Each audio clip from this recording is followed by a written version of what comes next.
something that's going to be solved in a day or a month. I think one of the things that we learned is that probably it's not going to be solved on a national level. Healthcare is going to be solved on a local and regional level.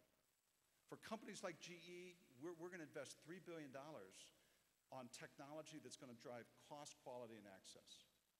So these are lower cost devices, it's information technology, it's services that can help our hospital customers be more productive.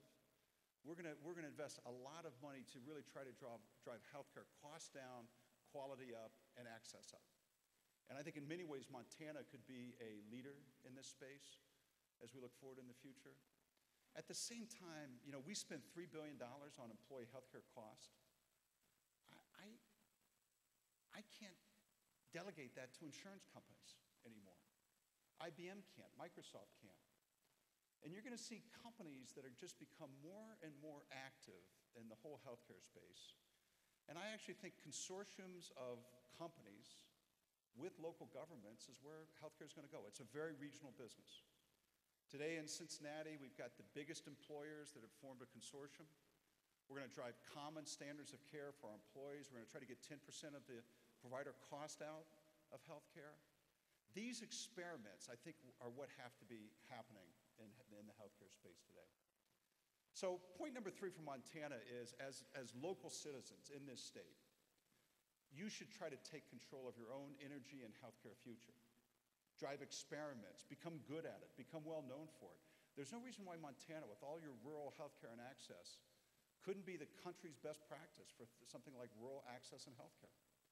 That other people want to come and see what you've done to make that happen. So that's point number 3 in growth. Point number 4 in growth is learn to like your banks again. You have to have financial services as a foundation of a growing economy. You just do. Regulation's important and good, and we should continue to see that take place in the United States and around the world. But at the same time, liquidity is there. We need demand for credit. We need confidence in the system back. And confidence is everything. So we need people to feel like they're going to be able to get loans, that the process is going to work, and that the rules are understood. What we've done in GE Capital is we're a really good mid-market lender. We're increasing our sales force, and we're offering to our customers what we call Access GE, so that all of GE Capital customers have access to the way we do lean manufacturing, the way we do globalization, the way we can train for best practices. And from a small business standpoint, we launched a fund about 2 months ago in the smart grid space, where we're opening up access to venture investing for small businesses to help us grow faster in the clean energy space. We've got 1,800 ideas we're evaluating. We'll probably make 50 or 60 seed investments as we go through this policy. So we're trying to open up our financing capability to better match a way to get liquidity to small and medium-sized companies around the world. Here again, I think Montana can, by helping small banks do better, by helping local banks do better, we can get this liquidity back out and get the confidence back out in the system where it's so desperately needed. Fifth and last, we need teamwork. We've got to strengthen the enterprise. When I compete against Siemens in Germany, when Chancellor Merkel gets off a plane in Beijing, she walks off with 15 of the biggest German CEOs, including my counterpart at Siemens, and they sell as a country in China. I recently lost a nuclear reactor in Abu Dhabi to Korea. Korean companies, the government of Korea guaranteed electricity for 100 years. We compete against a British company in aircraft engines. They received government subsidies for R&D for decades. I can only compete because I work with you, because the enterprise has to work. We depend on small businesses. We depend on a productive government. We depend on the enterprise to be globally competitive. We don't want you rooting against us. We want you rooting for us when we globalize. For every export job we create, every time we beat Siemens in Germany, every time we beat a Chinese state-owned company in Africa, every time we sell a locomotive in Indonesia, that creates 8 jobs in the supply chain. So the enterprise has to work. It works here in Montana. We have a great supplier called CCAS, Bert and Mike Robbins. I think they're here in the room here this morning, right in the middle here. I know this is a family of 14 children. Max talks about this as being a small, big town or a big, small town. If every family has 14 children, I know you're all related someplace probably as that goes through.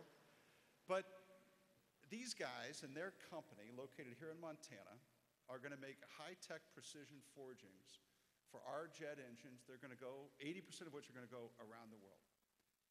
They've got to get bigger faster. We want them to be successful. I want them to have aspirations beyond what they even want to have. And so, look, when I sell a jet engine to China Airways, you win in Montana. And I want you to make that connection. So the enterprise has to work. Again, just like personally, I think the delineation between Main Street and Wall Street isn't what we need. This delineation between small business and big business isn't what we need. We like each other. We like small business. We want to see them successful. So, and what we need from government is just more certainty. I think what government should expect in business is just a focus on investment, risk-taking, and jobs. You know, when Max and I were walking through Billings yesterday,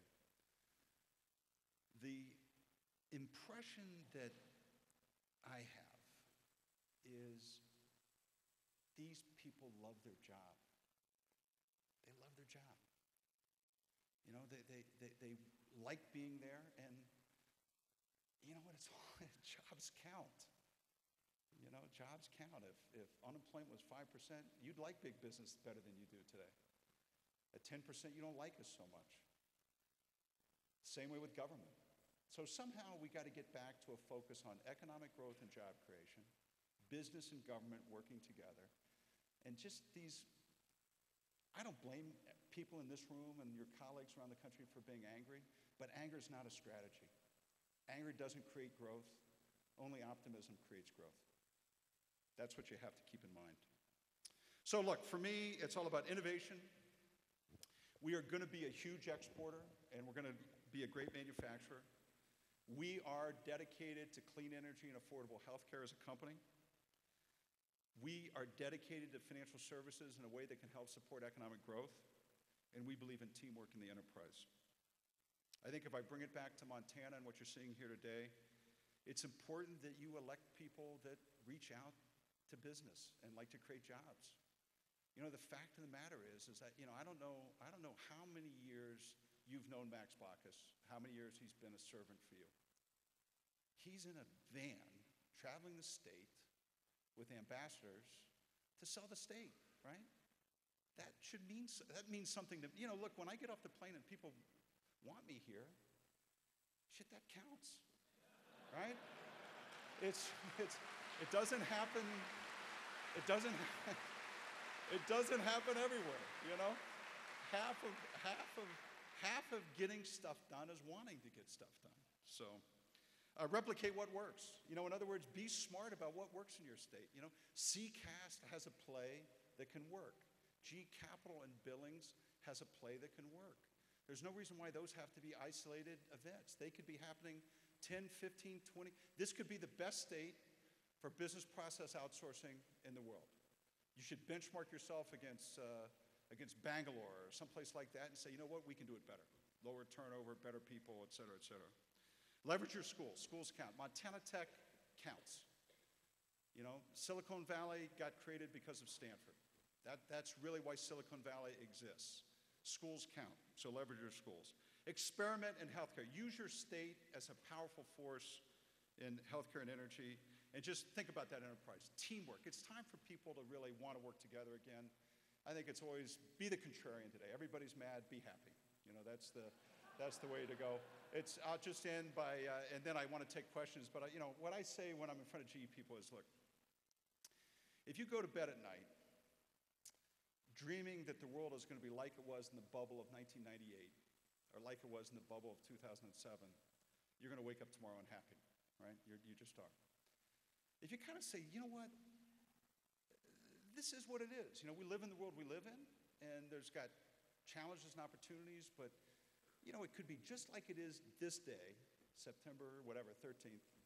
It could be this way 5 years from now. And you know what? We're going to win anyhow. If that's your attitude, you're going to be happy. So I always vote for being happy versus being unhappy. And I think if we can be more realistic and tough-minded optimists about it, that's what's really going to make us successful. So it's great to be here. Thanks for your great hospitality. And now I'm happy to take a few questions if we have time. Thanks. Thank you. Let's hear it for Jeff Imelt. Okay, great. Oh, we got just, let's hear it. Come on, that's a great speech there.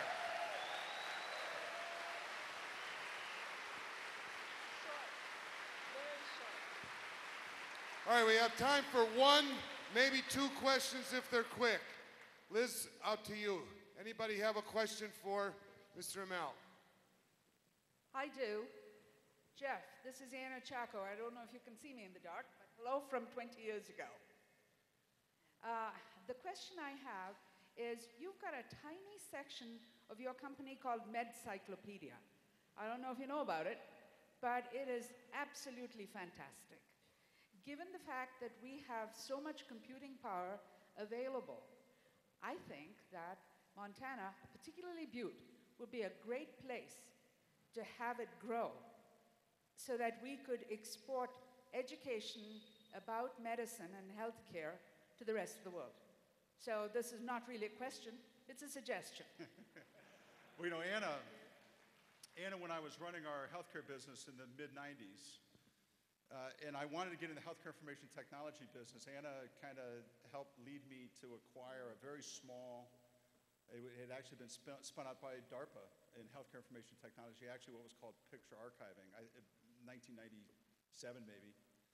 And she was one of the early adopters of that, and that business is now a $2 billion business. So you never got a commission for that, Anna, but thanks anyhow on that. So, and you know, personally, healthcare information technology is going to be pervasive.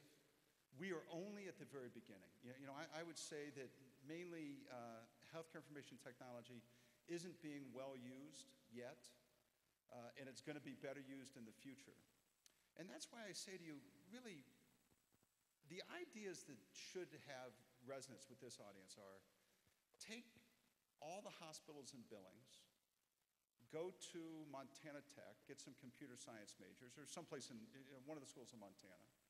Go and say, we want to take Medcyclopedia or an EMR that doesn't have to be hosted in the hospital, and get in the business. Get in the business. Form a company. That's where I think the future is going to be. Taking some of these small ideas, scaling them quickly, and then recognizing that in healthcare, there's no such thing as national healthcare in the US, no such thing. There's a healthcare system in Helena, and Billings, and Minneapolis, and Cincinnati, and Atlanta, and we need 100 experiments based on technology and other things to make them happen. That's all we have time for. Another round of applause for Jeff Imelt.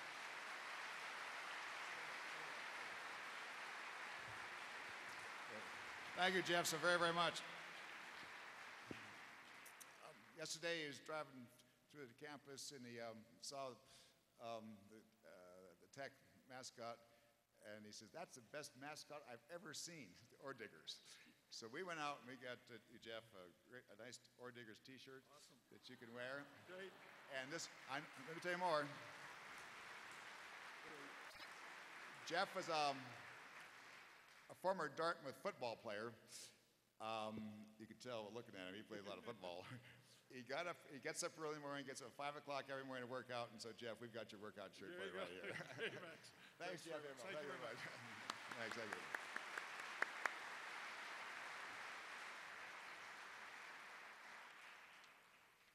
Okay, now you can see why, at least I'm